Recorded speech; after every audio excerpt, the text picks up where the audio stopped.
do you work with shadows? That's what we're going to be talking about in this video today. So let's jump in and get started.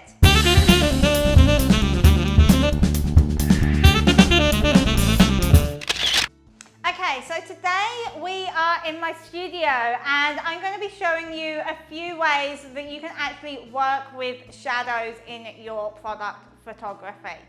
So here we have a white mug or white cup on a table and I've got a ring light over here which I'm going to use to move that around and play with the shadows. So first thing I'm going to do is I'm going to close the curtains here. So I'm going to go a little bit dark, but that gives us a complete control over the light that we are using.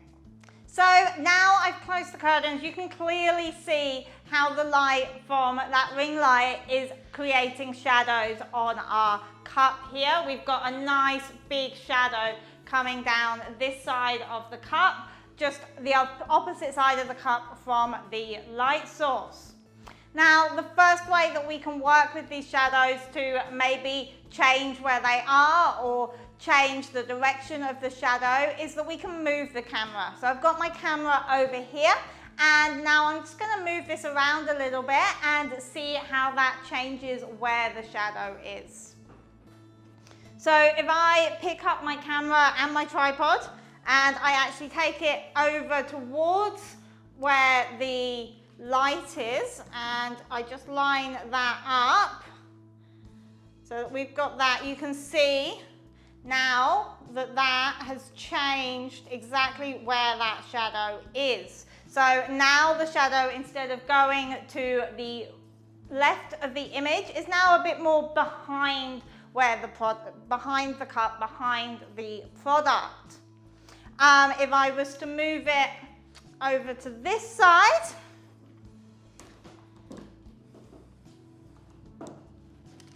again, just line that up. And again, we've got a very different image there of the cup. So again, now we're getting a very different picture again, just by moving the camera around. Okay, if I actually take the camera off the tripod, I can actually bring this camera in and I can even have it shooting from above to get a very different shot of the cup from above. So it's all just a matter of playing around and finding where you want those shadows to be. Okay, so that was moving the camera around, which is quite an easy way to work with your shadows. The second thing we can do to change where our shadows are is to move the light source. So at the moment, we have our ring light coming from the right side of the picture. Now, if I come over here and I move the light, just watch how the shadow moves as I pick up and move this light around. You can see if I bring the light towards the front of next to the camera. So if I bring the light next to the camera, you can see that the shadow falls pretty much behind the cup. If I bring the light round to the other side, so I put the light over there, now the shadow is of course falling to the other side of the picture. If I pick the light up and I actually bring it up and over the top of the cup, you can see now how that shadow is creating a perfect circle around the base of the cup. So it really is just a matter of working with your shadows, working with your light and seeing how you want that light to look. Now, in terms of where you want your light to be, if you're looking for natural light, you're going to want that to be coming from the side. So where we had it originally, about there, is pretty natural light, pretty natural looking in your photos.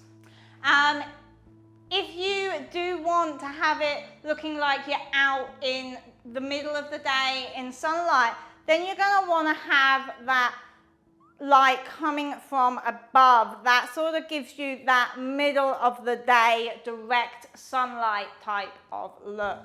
So again, just think about where you want your product to be. What is the story that you are telling with this product and with this photo? Think about where you want that light to be coming from, where you want the shadows to be. Now, the other problem you might have with your shadows is that they are too dark and too well defined. So if you have a look at our shadow at the moment, we've got quite a dark shadow coming down here and then slightly softer shadow coming out to the side.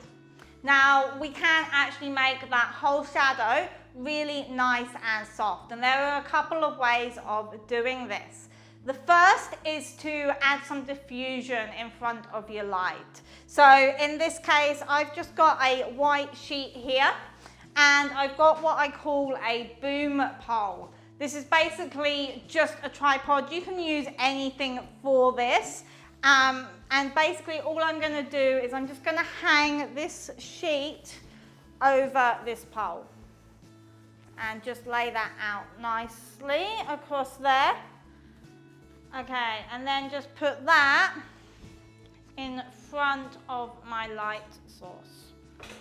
So just like that, and I might just move that light back slightly so that it is going through there. Okay, so now you can see that that shadow has really softened going through there. You can actually barely see the shadow now.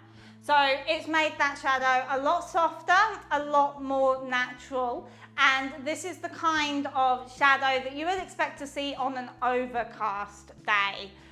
So not bright sunlight, not direct light, but softer, more relaxing, more neutral kind of feel coming into the picture with this.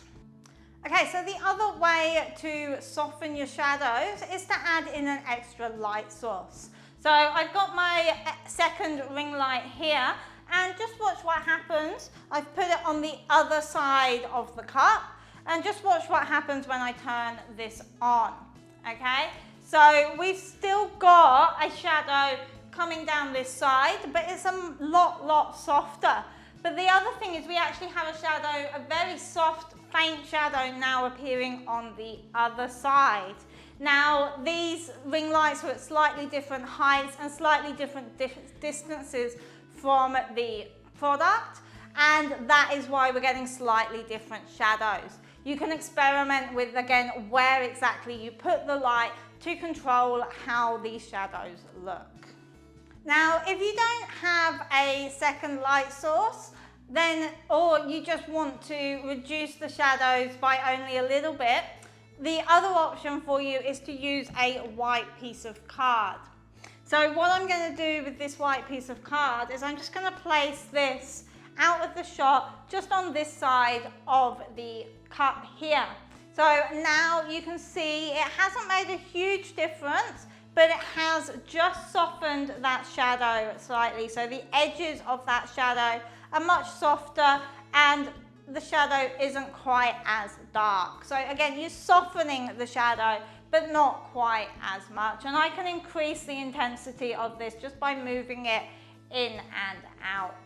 So if I move it in closer to the cup and maybe just bend it over a little bit, that shadow gets even softer. If I move it further away, then the shadow gets a little bit darker. So this is the end of part 2 of my shadows series. Over the next couple of weeks, we're going to explore some ways to get creative with shadows. So make sure that you subscribe to this channel to get notified when those videos are coming out. Thanks for watching, and I'll see you again next week. Bye bye.